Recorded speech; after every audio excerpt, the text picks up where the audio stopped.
Hello बच्चों, welcome back. स्वागत है आप सभी का हमारे यूट्यूब चैनल पर। तो कैसे हैं आप सब? आई होप आप सब बहुत अच्छे होंगे। तो यहाँ हम बात कर रहे हैं क्लास 10th में साइंस के बारे में। साइंस में जो पहला चैप्टर है आपका रासायनिक अभिक्रियाएं एवं समीकरण के बारे में। पिछले वीडियोज में हमने, अभी इसका एक ही वीडियो आया है जिसमें हमने लगभग इस लेसन का जो आधा पार्ट है वो कवर कर लिया है। तो अगर आपने उसको नहीं देखा है तो चैनल पर विजिट करके उसको जरूर देख सकते हैं। और जैसा कि आपको विदित है कि हाई स्कूल और इंटर के जो बोर्ड एग्जाम है वो पूरे हो चुके हैं और सभी बच्चे जो हैं अपने रिजल्ट का इंतजार बेसब्री से कर रहे हैं यहाँ पर। तो जो भी बच्चे बोर्ड का रिजल्ट का इंतजार कर रहे हैं उनका लगभग इंतजार पूरा ही होने वाला है। अभी लगभग हम लोग आ चुके हैं, आज कितने, 27-28 मार्च में आ चुके हैं। और यहाँ से जो रिजल्ट के दिन बच जाते हैं, बोर्ड की वेबसाइट पे जो ऑफिशियल है वो है कि अप्रैल माह के सेकंड या थर्ड वीक में, यानी दूसरे या तीसरे सप्ताह में जो आपका रिजल्ट है 10th का और 12th का वो जारी कर दिया जाएगा। यानी अगर तिथि से हिसाब के देखें तो यहाँ 15 अप्रैल के बाद कभी भी आपका रिजल्ट घोषित किया जा सकता है, जिसे आप बोर्ड की जो वेबसाइट है upmsp.edu.in पर जा करके अपने जिला भर करके और रोल नंबर डाल करके अपना रिजल्ट चेक कर सकते हैं। अपडेट के लिए हम चैनल पर आपको वीडियो प्रोवाइड करते रहेंगे। और जो बच्चे 9th से 10th में गए हैं और जो 11th से 12th में गए हैं उनके लिए बेसिकली ये चैनल आपकी तैयारी को इनहेंस करने के लिए यहाँ पर हम वीडियो अपलोड करते हैं। अगर आपको किसी भी सब्जेक्ट से रिलेटेड कोई भी जानकारी चाहिए 9th से लेकर 11th 12th तक, तो आप हमें कमेंट सेक्शन में जरूर बता सकते हैं। तो यहाँ हम बात करेंगे रासायनिक अभिक्रियाएं एवं समीकरण की, यानी केमिकल इक्वेशंस एंड रिएक्शंस के बारे में। पिछले वीडियो में हमने बात करी थी अभिक्रियाओं के प्रकार के बारे में, जो कि विस्थापन अभिक्रिया, द्विविस्थापन अभिक्रिया और संयोजन और वियोजन अभिक्रिया। एक बार थोड़ा सा रिकैप कर लेते हैं। जो यहाँ पर आपकी संयोजन अभिक्रिया थी, कॉम्बिनेशन रिएक्शन। कॉम्बिनेशन रिएक्शन में क्या था कि वह रासायनिक अभिक्रिया जिसमें दो या दो से अधिक तत्व मिलकर एकल उत्पाद का निर्माण करते हैं। मतलब जो दो एलिमेंट होंगे और मिलकर एक उत्पाद बनाएंगे। जैसे कि यहाँ N2 और H2 है, ये NH3 बना रहा है। सबसे पहली बात कि अगर आप 10th में हैं, 10th में तो है ही है बेसिकली, तो आपको जो पिछले वीडियो में बताया गया था सभी तत्वों के परमाणु क्रमांक और उनका नंबर, ये आपको 1 से लेकर के 20 तक याद होने चाहिए। जैसे कि हाइड्रोजन का 1 है, हीलियम का 2 है, लिथियम का 3, बेरिलियम का 4, बोरान का 5, कार्बन का 6, नाइट्रोजन का 7। इस तरह से 20 तक आपको सीरियल से याद होने चाहिए और प्रतीक भी याद होना चाहिए कि किसका कौन सा है। जैसे कि सोडियम है, सोडियम का प्रतीक ऐसा नहीं होता है, Na होता है और ये कितने नंबर पर होता है, 11वें नंबर पर होता है। इसी तरह से अगर हम क्लोरीन की बात करें तो क्लोरीन का प्रतीक Cl होता है और ये कितने नंबर पर होता है, 17वें नंबर पर होता है। इसी तरह से कैल्शियम 20वें नंबर पर होता है, प्रतीक इसका Ca होता है। ये बात आपको याद होनी चाहिए। तो यहाँ N2 और H2 मिलकर के NH3 बना रहा है, ये संयोजन अभिक्रिया है, यानी दो या दो से अधिक तत्व मिलकर के एकल उत्पाद का निर्माण करते हैं, तो वो संयोजन अभिक्रिया होती है। इसी तरह से वियोजन अभिक्रिया, अपघटन अभिक्रिया होती है, जिसमें एक उत्पाद होता है और राइट हैंड में वो दो भागों में टूट जाता है। इसमें से कोई है, हाँ ये है वियोजन अभिक्रिया। ये लिखा है HgO और इधर बन जाता है Hg अलग हो गया इससे और O अलग हो गया। Hg को क्या कहते हैं, Hg किसका प्रतीक होता है, मरकरी। मरकरी को क्या कहते हैं, पारा। पारा यानी कि Hg, यहाँ पर Hg और O2 में अलग हो जाता है, ठीक है।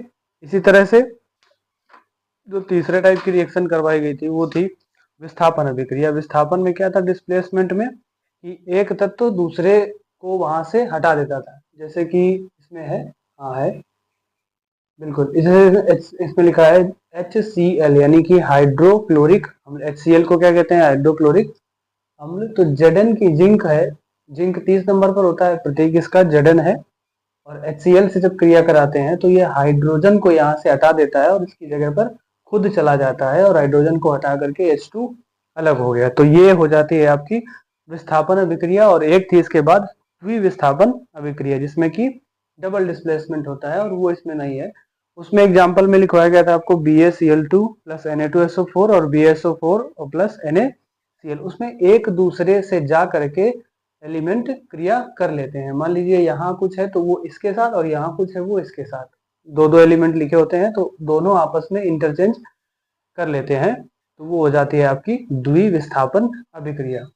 तो इसमें ये 4 प्रकार की रिएक्शन हो गई, और आगे अभी बात करेंगे हम ऊष्माशोषी और ऊष्माक्षेपी अभिक्रियाओं के बारे में। लेकिन उससे पहले एक इम्पॉर्टेंट चीज डिस्कस करते हैं। आपको यहाँ रिएक्शन बैलेंसिंग भी सीखनी है इसी चैप्टर में।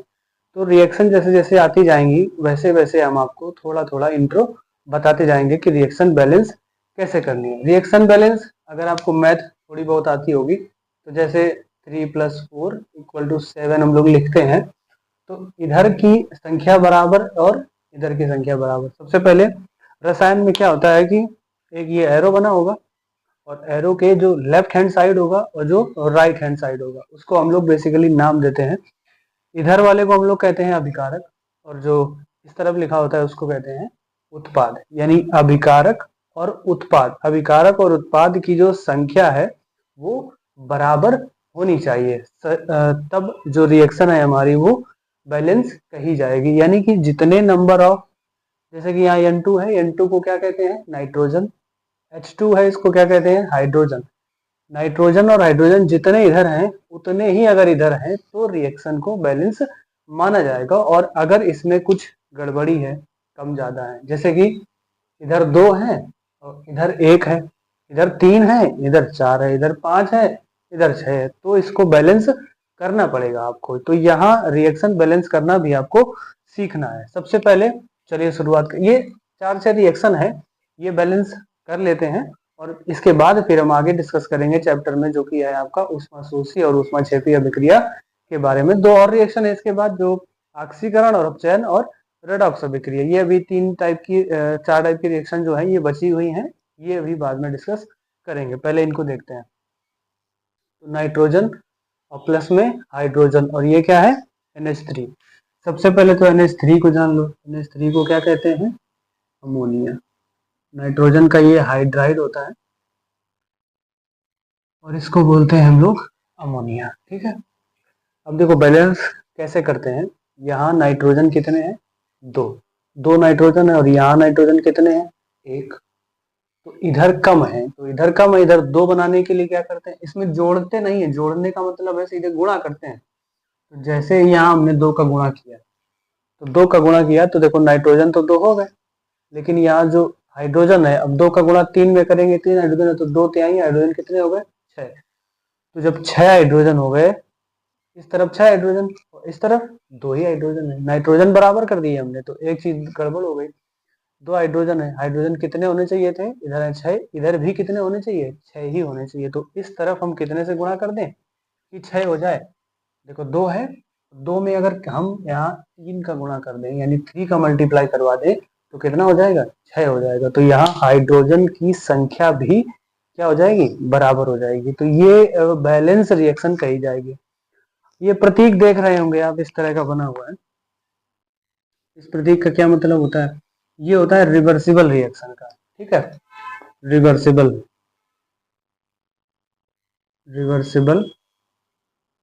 रिएक्शन। तो इसका क्या मतलब होता है रिवर्सिबल रिएक्शन का। रिवर्सिबल रिएक्शन का मतलब है अभिकारक से हम उत्पाद बना सकते हैं और उत्पाद से अभिकारक बना सकते हैं। ठीक है, ये रासायनिक अभिक्रिया है, अभिकारक से हम उत्पाद बना सकते हैं। ठीक है, और ये 2NH3 जो है और इधर क्या है N2 + 3H2, तो इन दोनों को मिलाकर हमें ये मिल जाएगा, और इसको अगर हम तोड़ेंगे तो यही मिलेगा। ठीक है, इसका ये मतलब होता है, यानी अभिकारक और उत्पाद को हम किसी भी तरह से गर्म करें तो इधर वाला इधर जो अभिकारक है वो उत्पाद बन जाएगा, और जो उत्पाद है वो अभिकारक बन जाएगा। दूसरी रिएक्शन देखते हैं, S8 + O2। अब देखो यस को क्या कहते हैं सल्फर, O को क्या कहते हैं ऑक्सीजन। ऑक्सीजन के बेसिकली 3 रूप होते हैं, याद रखना आप। जो एक इस तरह से ऑक्सीजन लिखी जाती है, एक इस तरह से लिखी जाती है, और एक ये होती है। तो जो ये ऑक्सीजन है इसका नाम होता है, शायद आपसे कभी पूछ दिया जाए, याद रखेंगे आप, इसको कहते हैं नवजात ऑक्सीजन। क्या बोलते हैं? नवजात ऑक्सीजन। ये हमेशा इस तरह के ब्रैकेट में ही बंद करके लिखी जाएगी क्योंकि ये स्वतंत्र अवस्था में नहीं पाई जाती है। नवजात ऑक्सीजन। अगर O2 कहीं लिखा मिलेगा आपको तो O2 को तो सीधे ही ऑक्सीजन ही बोलते हैं। ये गैस है, ऑक्सीजन गैस, हम लोग जो सांस लेते हैं कार्बन डाइऑक्साइड बाहर निकालते हैं, तो ये वही ऑक्सीजन गैस है, ये ऑक्सीजन गैस है। और जो O3 है, O3 को हम लोग बोलते हैं ओजोन गैस। ठीक, ओजोन गैस कह दो या ओजोन परत कह दो। ओजोन परत क्या है? जो सूर्य की हानिकारक किरणें होती हैं, पराबैंगनी किरण, सूर्य की पराबैंगनी किरणों से पृथ्वी को सुरक्षित करती है। यहाँ पे रहने वाले जो जीव जंतु हैं, हम लोग हैं, अगर पराबैंगनी किरणें पृथ्वी पर आ गई सूर्य से जो कि निकलती हैं, तो क्या होगा? स्किन कैंसर और इस तरह की समस्याएं हो सकती हैं। यानी हमारा जो पृथ्वी पर रहना है वो दूभर हो सकता है। उससे हमें बचाता कौन है? यही बचाता है कौन? ओजोन। O3 इसका फॉर्मूला होता है और ओजोन इसको बोलते हैं। तो ऑक्सीजन जान गए, 3 ऑक्सीजन है, नवजात ऑक्सीजन, और ये केवल ऑक्सीजन, और ये है ओजोन। ये जो नवजात ऑक्सीजन है, इसका प्रयोग सोच रहे होंगे कहाँ होता है? इसका प्रयोग बच्चों केवल लैब में होता है, प्रयोगशाला में ही इसका प्रयोग होता है उत्प्रेरक के रूप में। उत्प्रेरक क्या होता है ये आगे चैप्टर में हम डिस्कस करेंगे, जो कि अगला चैप्टर है शायद आपका धातु और अधातु, उसमें देखेंगे इसमें क्या होता है। ठीक है, तो यहाँ हम इसकी बात कर रहे थे रिएक्शन बैलेंस की। तो देखो सल्फर यहाँ कितने हैं? 8, और यहाँ कितने हैं? 1। ये 1 लिखा हुआ है, तो 8 है और इधर 1 है, तो ये तो बड़ी नाइंसाफी। इधर भी कितने करने पड़े? 8। तो 1 है, 1 में कितने का गुणा कर दें? 8 का। तो इधर भी कितने हो जाएंगे? 8 सल्फर हो गए। लेकिन गड़बड़ी ये हो गई भैया कि यहाँ 8 सल्फर तो हो गए, ऑक्सीजन कितने हो गए? 8 का गुणा 3 में, जैसे यहाँ 2 का गुणा 3 में कितने हुए थे? 6। उसी तरह 8 का गुणा 3 में करेंगे तो कितने हो जाएंगे? 24। तो 24 ऑक्सीजन हो गए। तो 24 ऑक्सीजन इधर है और इधर ऑक्सीजन तो 2 ही है। तो 2 में कितने का गुणा कर देंगे? 24 हो जाए। तो भैया इसमें आपको 12 का गुणा करना पड़ेगा। तो यहाँ क्या लिखोगे? 12O2। 12O2, तब तो ये हुए 12 दूनी 24, और यहाँ भी कितने हुए? 8 त्रिक 24। ठीक, तो ये बैलेंस रिएक्शन हो गई। अगली देखते हैं HgO। Hg यानी कि मरकरी। मरकरी बोलते हैं पारा को, और ये धातु होती है। ठीक है, Hg प्रतीक याद कर लेंगे आप लोग, ऑप्शनल में पूछा जा सकता है। Hg यानी मरकरी, पारा। ठीक है, और एक और सोना। सोना का प्रतीक क्या होता है? Au। इसी के साथ साथ चांदी का भी याद कर लेंगे। चांदी का प्रतीक होता है Ag। Ag यानी कि चांदी, इसको सिल्वर, इंग्लिश में क्या बोलते हैं? Silver, gold. ठीक है, तो ये प्रतीक आप जरूर याद रखेंगे क्योंकि बोर्ड एग्जाम में जो ऑप्शनल क्वेश्चन होते हैं उनमें से कभी ये आपसे पूछा जा सकता है। तो यहाँ आते हैं, यहाँ देखो HgO लिखा है, Hg बराबर, ठीक, O यहाँ 1 है, यहाँ O कितने हैं? 2। तो इधर 1 है, इधर 2 है, इधर ज्यादा है इधर कम है, तो इधर 2 करने पड़ेंगे हमको। तो यहाँ 2 करने के लिए सीधे 2 का गुणा कर देंगे, तो 2 O हो गए, लेकिन Hg भी कितने हो गए? 2। तो यहाँ एक Hg है उत्पाद की तरफ, तो इसको भी हमें क्या करना पड़ेगा? तो अब बात बराबर हो गई। तो यहाँ भैया हो गए 2 Hg और 2 Hg और 2 ऑक्सीजन, 2 ऑक्सीजन। ठीक, तो ये भी आपकी बैलेंस हो गई। इसमें देखते हैं, इसमें क्या लिखा है? ये HCl। HCl को क्या बोलते हैं? हाइड्रोक्लोरिक अम्ल। HCl ये पेट में बनता है, हाइड्रोक्लोरिक अम्ल। बायोलॉजी में आपको पढ़ाएंगे कि हाइड्रोक्लोरिक अम्ल जो है, जैसे हम लोग जो चीजें सारी चीजें खा लेते हैं, खाने में बहुत सारी, तो पेट में सफाई का जो कार्य है, ये इस अम्ल के द्वारा पेट में जो खराब चीजें होती हैं उनको गलाने का कार्य किया जाता है HCl के द्वारा। और जब ये ज्यादा हो जाता है बॉडी में तो हो जाती है एसिडिटी, तब हम लोग क्या कहते हैं? इनो पीते हैं। काम शुरू सिर्फ 2 सेकेंडों में। तो ये HCl शरीर में हमारे बनता है, हाइड्रोक्लोरिक अम्ल। बैलेंस की बात करें तो यहाँ Cl देखिए कितने हैं, एक एक चीज देखें, Zn 1 है, Zn 1 है, बात बराबर।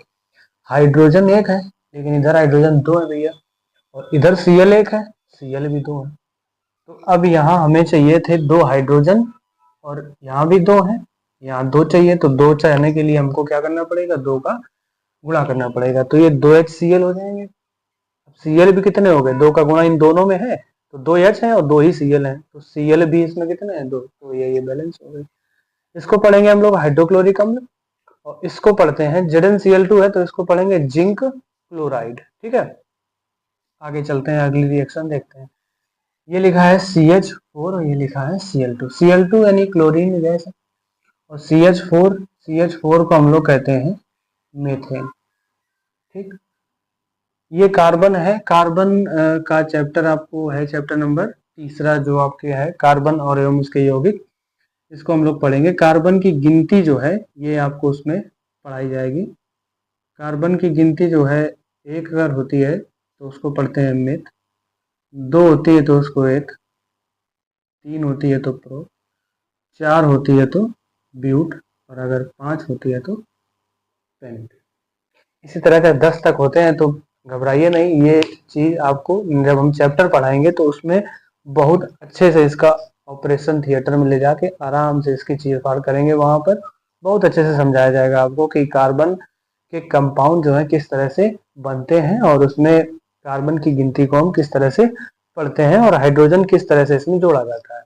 यहाँ हम केवल बैलेंसिंग की बात कर रहे हैं, तो देखना ध्यान से, यहाँ C1 है, C1 है, H4 है, लेकिन इधर H1 है, तो हमें H कितने चाहिए, 4। तो भैया 4 अगर हम H कर दिए हमने इसमें, तो Cl भी कितने हो गए, 4, लेकिन इधर Cl कितने हैं, 2।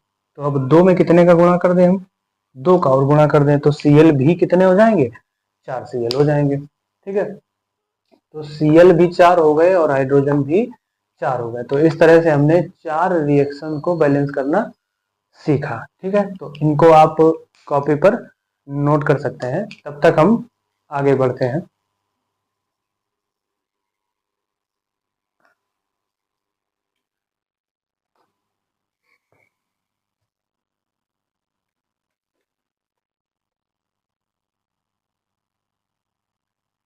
इसको भी हटा दें।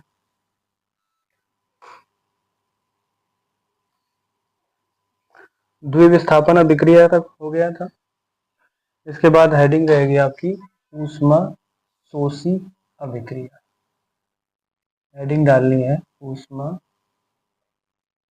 शोषी अभिक्रिया, यानी कि क्या रहेगी, एंडोथर्मिक रिएक्शन।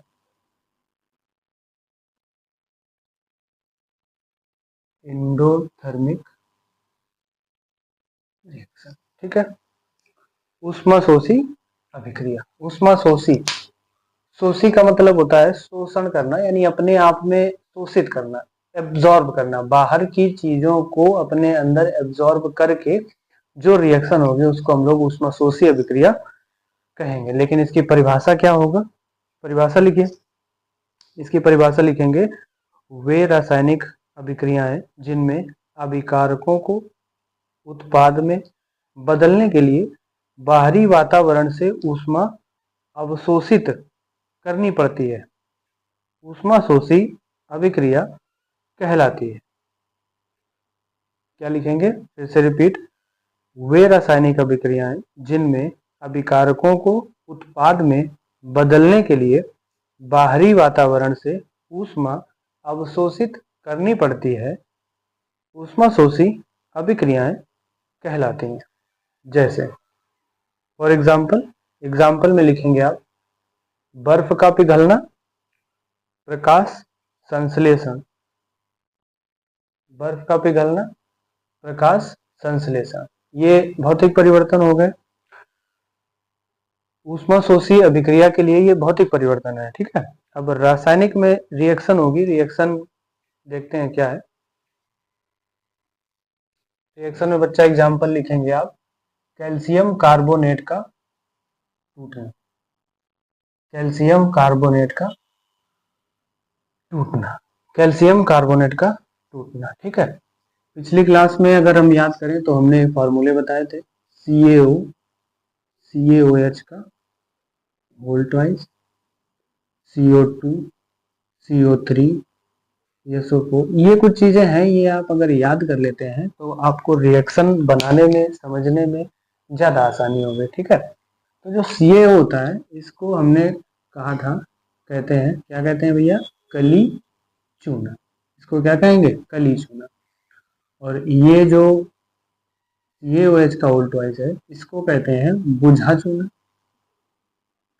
CO2 को आप जानते हैं क्या बोलते हैं, कार्बन डाइऑक्साइड, कार्बन डाई।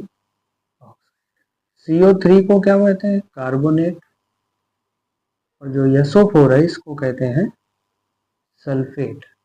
ठीक, तो ये आप कुछ कुछ चीजें अपनी कॉपी के साइड में नोट करते हुए चलेंगे तो क्या है, रिएक्शन आपको समझने में दिक्कत नहीं होगी और जो उत्पाद बनेंगे वो भी आपको समझने में अधिक आसानी होगी। तो चलिए यहाँ देखते हैं कैल्शियम कार्बोनेट यानी CaCO3 का टूटना। CaCO3 है। अब इसमें क्या है, जब हम बाहर से ऊष्मा देंगे तभी तो ये ऊष्मा शोषी होगी। मतलब आप समझिए कि जैसे साइकिल खड़ी है और उसमें धक्का नहीं लगाएंगे तो चलेगी नहीं, बाहर से उसमें ऊर्जा देनी पड़ेगी। ऐसे ही इसमें है CaCO3, कैल्शियम कार्बोनेट CaCO3 है, इसको कहते हैं, इसका नाम होता है भैया संगमरमर। क्या होता है, संगमरमर। या चौक का भी यही सूत्र होता है, चौक यानी खड़िया, यल के होती है इसके लिए, जिसे बोर्ड पे लिखा जाता है, ब्लैक बोर्ड पे। ये व्हाइट बोर्ड है मार्कर वाला। तो CaCO3 इसको हम अगर दो भागों में तोड़े तो ये टूटता है, एक तो कली चूना CaO और प्लस CO2।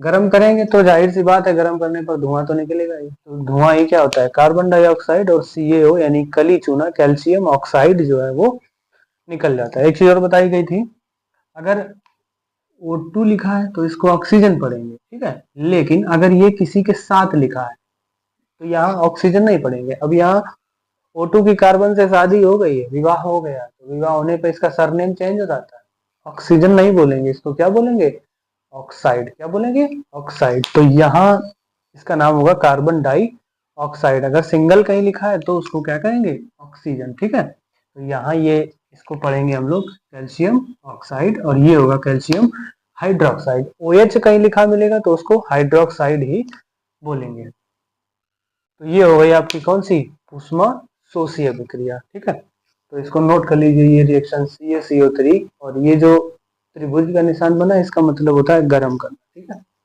या हिंदी में लिख भी सकते हैं गर्म, और बाकी यहाँ पर रिएक्शन नोट कर लीजिए कॉपी पर। नोट कर लिया। अब आगे अगली हेडिंग रहेगी आपकी उष्मा क्षेपी अभिक्रिया। ठीक है, इसका जस्ट उल्टा, उष्मा शोषी हो गया। वीडियो रोक लीजिए और वीडियो रोक के इसको नोट कर लीजिए। उष्मा शोषी हो गई, उष्मा शोषी के बाद आता है उष्मा क्षेपी। क्या आएगा भैया, उष्मा क्षेपी, उष्मा क्षेपी अभिक्रिया। ये होता है एक्सोथर्मिक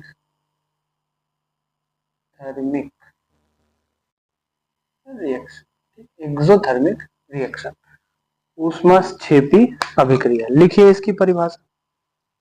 इसकी परिभाषा होती है, वे रासायनिक अभिक्रियाएं जिनमें जिनमें उत्पादों के निर्माण में ऊष्मा उत्पन्न होती है।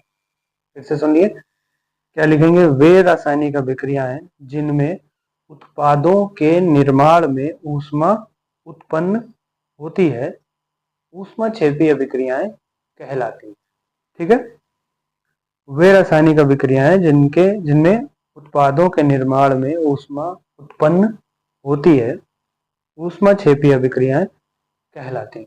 और एग्जाम्पल, श्वसन। एग्जाम्पल में क्या लिखेंगे, श्वसन। श्वसन तो लिख लेते होंगे आप टेंथ में यार, श्वसन। ठीक, ये इस तरह से लिखा जाएगा, श्वसन, सांस लेने वाला।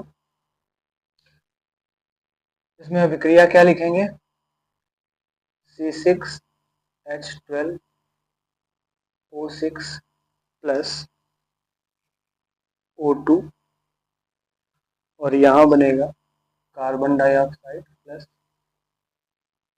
H2। ठीक, ये रिएक्शन लिखेंगे आप। इसमें जो C6H12O6 लिखा है ये भैया होता है ग्लूकोज। तो बोलते हैं हम लोग ग्लूकोज। ग्लूकोज का ये फॉर्मूला है।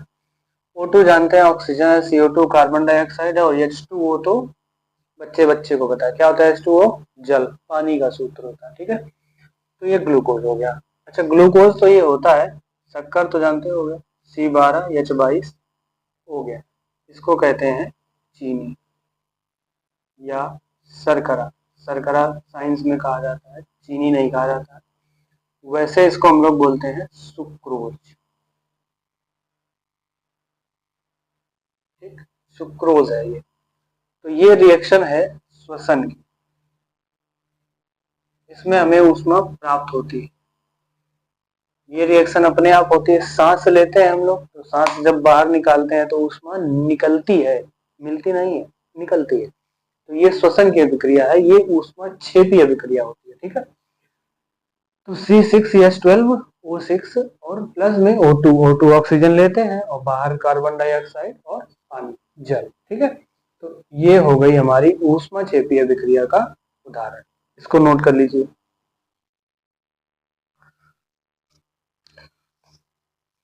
तो ऊष्मा शोषी हो गया, ऊष्मा क्षेपी हो गया। अब अगली हेडिंग रहेगी अवक्षेपण अभिक्रिया।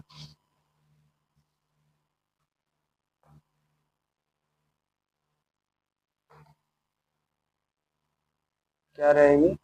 अवक्षेपण, अवक्षेपण अभिक्रिया मीन्स इसको इंग्लिश में बोलते हैं precipitation. Precipitation reaction, precipitation reaction, अवक्षेपण अभिक्रिया। अवक्षेपण अभिक्रिया में लिखेंगे, क्या लिखेंगे कि वह अभिक्रिया, लिखिए, वह अभिक्रिया जिसमें दो जलीय विलयन मिलाने पर, वह अभिक्रिया जिसमें दो जलीय विलयन मिलाने पर एक अघुलनशील ठोस का निर्माण होता है। एक अघुलनशील ठोस का निर्माण होता है, अवक्षेपण अभिक्रिया कहलाती है। क्या लिखेंगे? वह अभिक्रिया जिसमें दो जलीय विलयन मिलाने पर एक अघुलनशील ठोस का निर्माण होता है, अवक्षेपण अभिक्रिया कहलाती है। ठीक है, जैसे एग्जाम्पल, एग्जाम्पल में लिखेंगे, रिएक्शन है, सीधे सीधे लिख रहे हैं हम, रिएक्शन लिख लीजिए। NaCl और इधर बन जाएगा, इसकी इससे शादी करा दो, इसकी इससे करा दो। जब भी आपको रिएक्शन में दो चीजें मिलेंगी तो एक प्लस होगा और एक माइनस होगा। Cl माइनस आगे हमेशा प्लस ही होता है। ठीक है, Ag plus, NO minus, Na plus और Cl माइनस, तो इसको इसके साथ और इसको इसके साथ। ठीक है, तो यहाँ बनेगा AgCl और प्लस NaNO। AgCl ये अवक्षेप बनता है और इसका भी ये अवक्षेप बनता है। ये जलीय विलयन है और ये भी जलीय विलयन है। तो इसमें दो जलीय विलयन है और मिलाने पर एक अघुलनशील ठोस का निर्माण होता है। ये दोनों ठोस बन जाते हैं और इसी को हम लोग, इस रिएक्शन को क्या बोलते हैं? अवक्षेपण अभिक्रिया। एक ठोस पदार्थ हमको प्राप्त हो जाता है इन दोनों की रिएक्शन से। ठीक है, इसको भी नोट कर लीजिए। नोट करने के बाद चलते हैं अगली रिएक्शन पर। ठीक है, नोट कर लिया भैया? वीडियो रोक करके नोट कर लीजिए। और इसमें बैलेंस कुछ नहीं करना है क्योंकि ये बैलेंस है ऑलरेडी। ठीक है, आगे नेक्स्ट हेडिंग, नेक्स्ट हेडिंग रहेगी आपकी ऑक्सीकरण अभिक्रिया। नेक्स्ट हेडिंग क्या रहेगी? Oxidation reaction.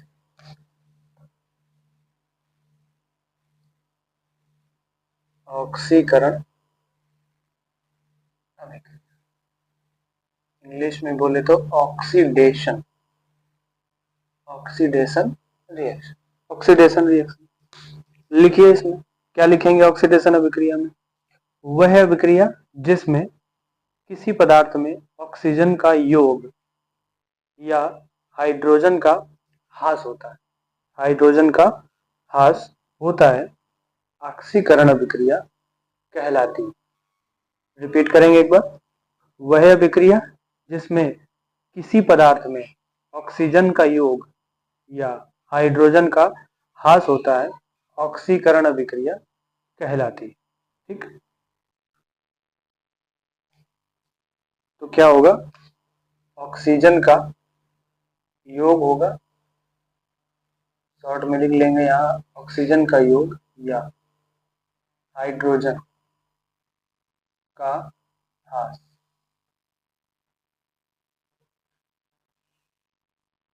ह्रास इस तरह से लिखा जाएगा, ह्रास मतलब कमी। एग्जाम्पल जैसे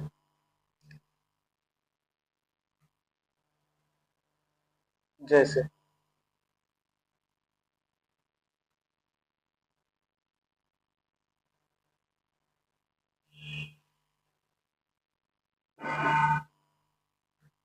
जैसे जैसे में ये दोनों एग्जांपल लिख लीजिए, Cu प्लस O2 ये दोनों मिलके CuO बनते हैं और Na प्लस O2 मिलके Na2O बनते हैं। ठीक है, Na2O को कहेंगे सोडियम, या ऑक्सीजन नहीं कहेंगे, क्या कहेंगे, ऑक्साइड, क्योंकि अकेले नहीं है, ये किसी के साथ में है, और जब किसी के साथ में है तो इसका सरनेम बदलेगा, क्या बदलेगा, ऑक्सीजन नहीं बोलेंगे, बोलेंगे ऑक्साइड। और वैसे ही यहाँ ये कॉपर का ऑक्साइड, और ये Cu है, इसको क्या बोलते हैं, Cu मतलब कॉपर। और जिंक, जिंक का प्रतीक क्या होता है, Zn। ठीक है, Zn।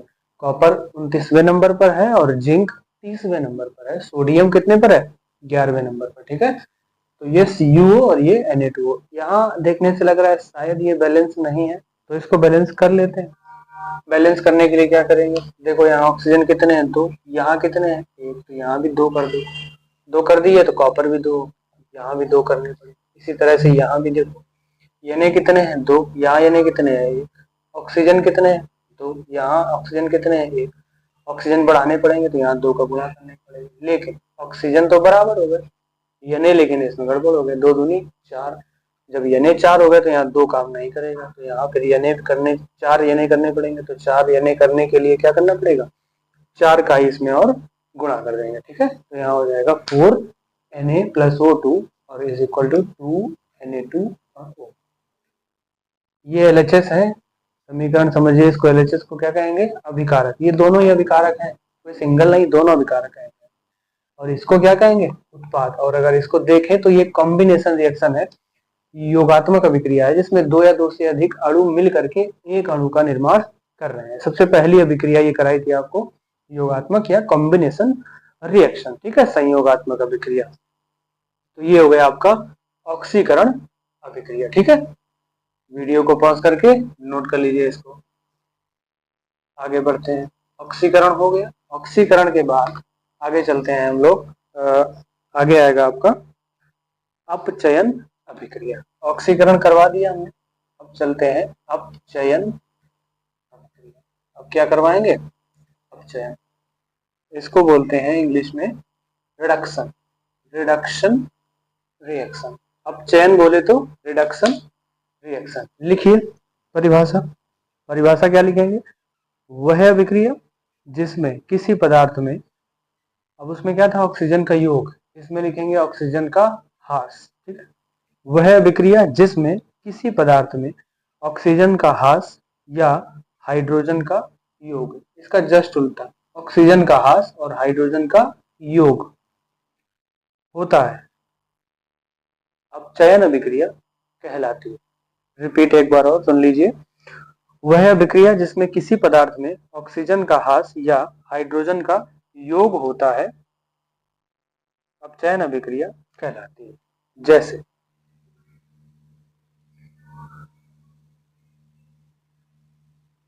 जैसे जैसे में ये दो एग्जांपल रहेंगे, जैसे में ये दोनों एग्जांपल लिख लीजिए।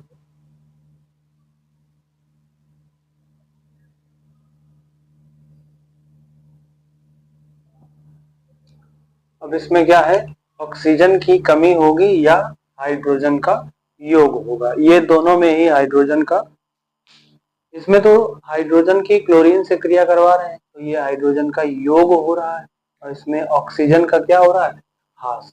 ऑक्सीजन किसको छोड़कर जा रही है, कॉपर को, कॉपर को छोड़ के भाग गई ऑक्सीजन किसके साथ, हाइड्रोजन के साथ, ठीक है भैया। तो यहाँ क्या बना दिया, पानी कॉपर अलग हो गया। अब ऊपर वाली रिएक्शन देखें तो बैलेंस नहीं है, इसमें 2 क्लोरीन है और यहाँ 1 है, 2 हाइड्रोजन है, यहाँ भी 1 है, तो यहाँ भी 2 करने पड़ेंगे। तो 2 करने के लिए क्या कर देंगे, यहाँ 2 का मल्टीप्लाई कर देंगे, ठीक है। तो ये 2 अपचयन की रिएक्शन हो गई। नोट कर लीजिए दोनों कॉपी पर।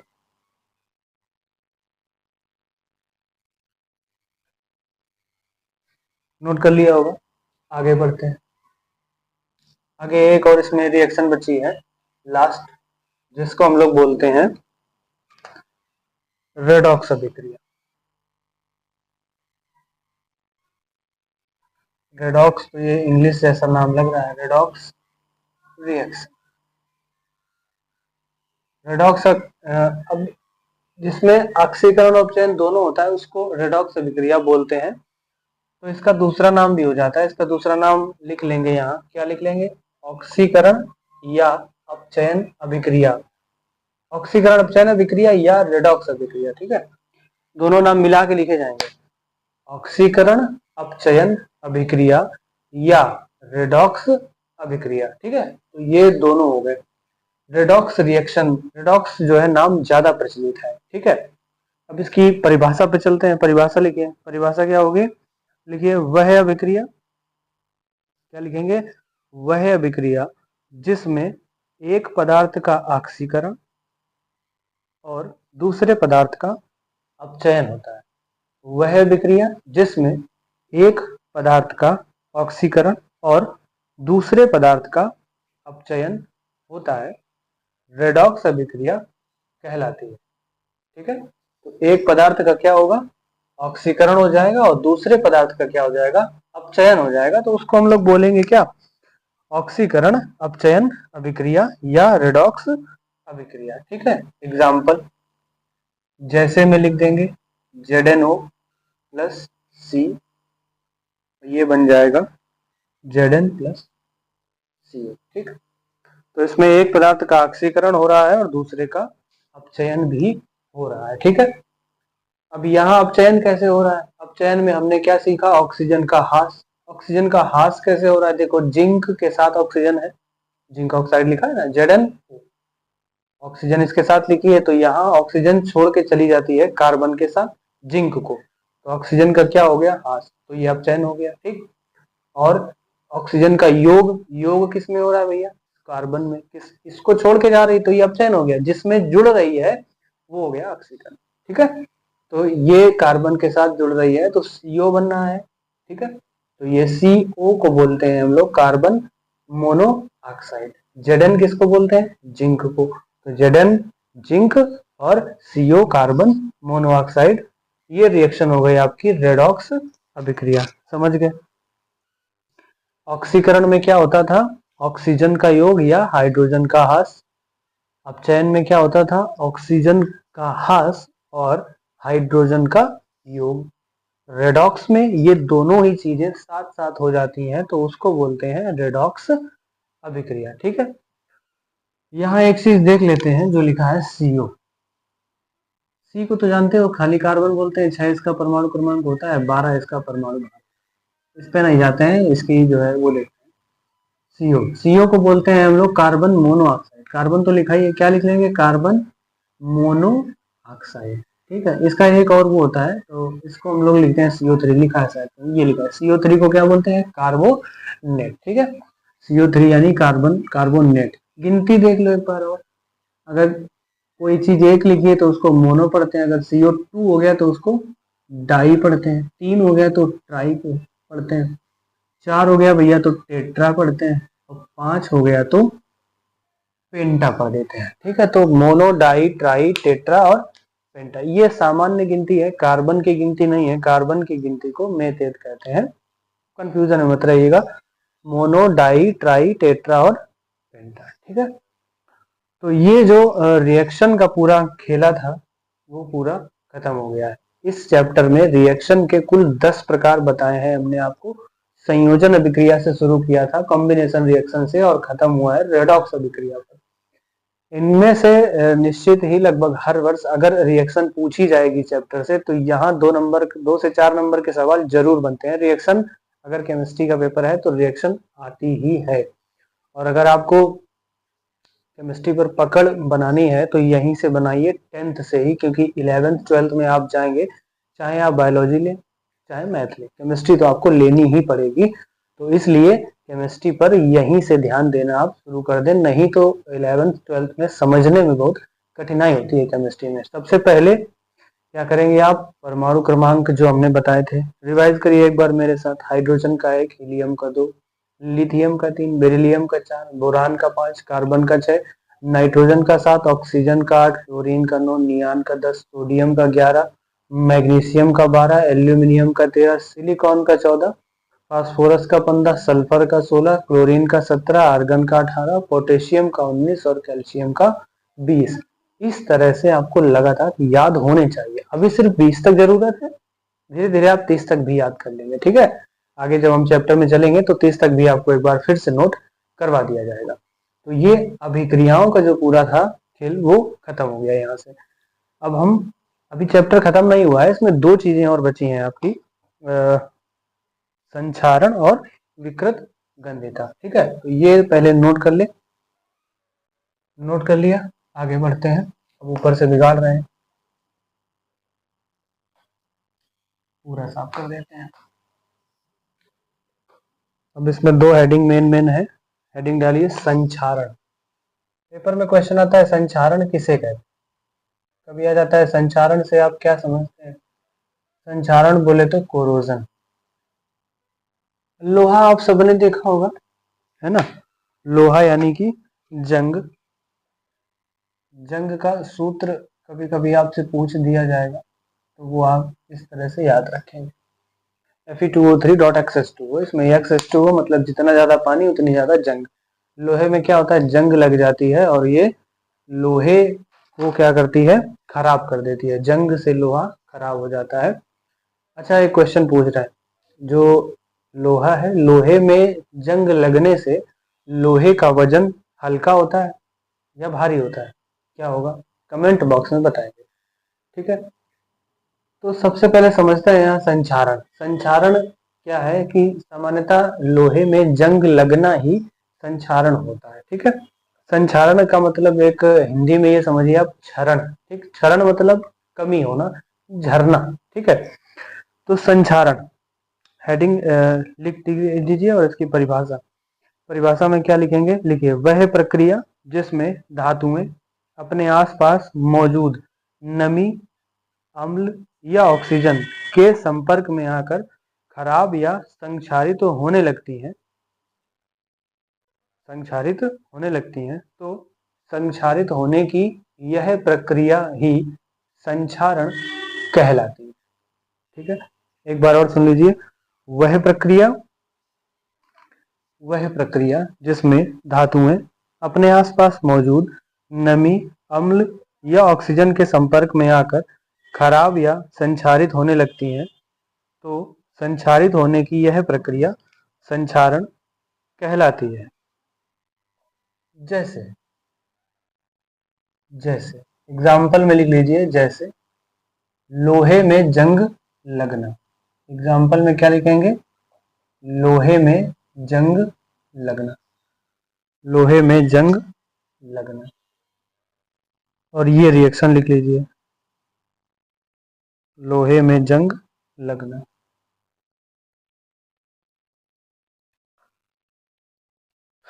ठीक है, लोहे में जंग लगना। लोहा एक धातु है और इसमें जंग लग जाती है तो जल्दी जंग लग जाती है। लगती तो और में भी है, चांदी काली हो जाती है, सोना हरा हो जाता है जंग लगने के बाद।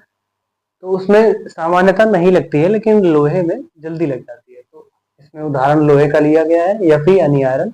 इसका परमाणु क्रमांक होता है 26। आयरन और ऑक्सीजन खुले में रखा होगा और इसमें पानी पड़ेगा तो जंग लग जाएगी, और इसी को हम क्या कहते हैं, Fe2O3.X2। ये है जंग का सूत्र, ठीक। जंग का सूत्र पूछा जाएगा आपसे तो क्या लिखेंगे, Fe2O3.XH2O, ठीक। संक्षारण। तो अगर लोहे में जंग लग गई तो उसका वजन क्या होगा, घटेगा नहीं, बढ़ जाएगा, ठीक है। याद रखना ये बात, क्योंकि पानी जो है लोहा को भारी कर देता है। अगली और लास्ट हेडिंग, यहीं से चैप्टर आपका खत्म होता है। आज खत्म कर देंगे चैप्टर को। हेडिंग रहेगी विकृत गंधिता। विकृत गंधिता, रेंसिडिटी, इंग्लिश में बोलते हैं इसको रेंसिडिटी। रेंसिडिटी, रेंसिडिटी एसिडिटी से मिल रहा है। पीछे पढ़ाया था आपको अभी कि पेट में कौन सा अम्ल बनता है। कमेंट बॉक्स में लिखिए पेट में कौन सा अम्ल बनता है। विकृत गंधिता की तरफ चलते हैं, रेंसिडिटी। ठीक है, रेंसिडिटी को लिखते हैं, लिखिए। इसमें रिएक्शन नहीं, सिर्फ हेडिंग ही आपसे पूछ जाती है कि विकृत गंधिता क्या है, इसे आप क्या समझते हैं, तो वही आपको लिखना होता है 2 नंबर में। लिखिए, वसा या तेल से बने खाद्य पदार्थों को, वसा या तेल से बने खाद्य पदार्थों को अधिक समय तक रखने से वायु की ऑक्सीजन द्वारा उनका अपचयन हो जाता है, जिससे उसका स्वाद एवं गंध बिगड़ जाती है, जिससे उसका स्वाद एवं गंध बिगड़ जाती है, जिसे विकृत गंधिता कहते हैं, जिसे विकृत गंधिता कहते हैं। एक बार पूरा रिपीट फिर से, अगर आप लिख नहीं पा रहे हैं तो वीडियो को पॉज करके रोक रोक के लिख सकते हैं। वसा या तेल से बने खाद्य पदार्थों को अधिक समय तक रखने से वायु की ऑक्सीजन द्वारा उसका अपचयन हो जाता है, जिससे उसका स्वाद एवं गंध बिगड़ जाते हैं, जिसे विकृत गंधिता कहते हैं। ठीक, सीधा सा मतलब ये है कि कोई चीज है खराब हो जाती है, सड़ जाती है, तो उसको विकृत गंधिता कहते हैं। ठीक है, विकृत का मतलब समझना है यहाँ पर। विकृत का मतलब खराब होता है और गंधिता का मतलब गंध, महक, खराब महक, बेकार की। ठीक है, बैड स्मेल। जैसे कि खाना खराब हो जाता है, मिठाइयाँ सड़ जाती हैं, तो यही क्या है आपका विकृत गंधिता है। वसा या जो फैटी एसिड होते हैं वही खराब होते हैं। खाना ही होता है मोस्टली, खाना या फल, जितनी भी चीजें हैं, जो चीजें सड़ गल जाती हैं, उनमें से ही ये विकृत गंध, जो गंध आती है उसे ही विकृत गंधिता कहते हैं। ठीक है, तो विकृत गंधिता यानी रेंसिडिटी। तो ये आपका चैप्टर यहीं से खत्म होता है। क्या होता है? The end. ठीक है भैया, द एंड हो गया ये चैप्टर आपका फर्स्ट, रासायनिक अभिक्रियाएं एवं समीकरण, केमिकल रिएक्शंस एंड इक्वेशंस। ठीक है, तो केमिकल इक्वेशंस जो पहला चैप्टर था आपका वो पूरा फिनिश हो गया है।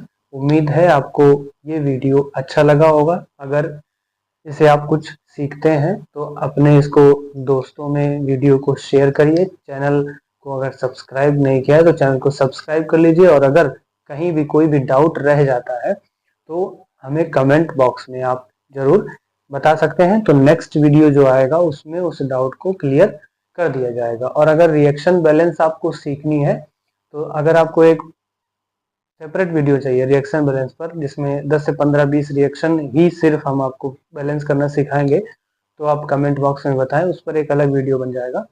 ठीक है, तो चलिए इतना ही रखते हैं, मिलते हैं फिर नेक्स्ट वीडियो में। तब तक के लिए जय हिंद, जय भारत।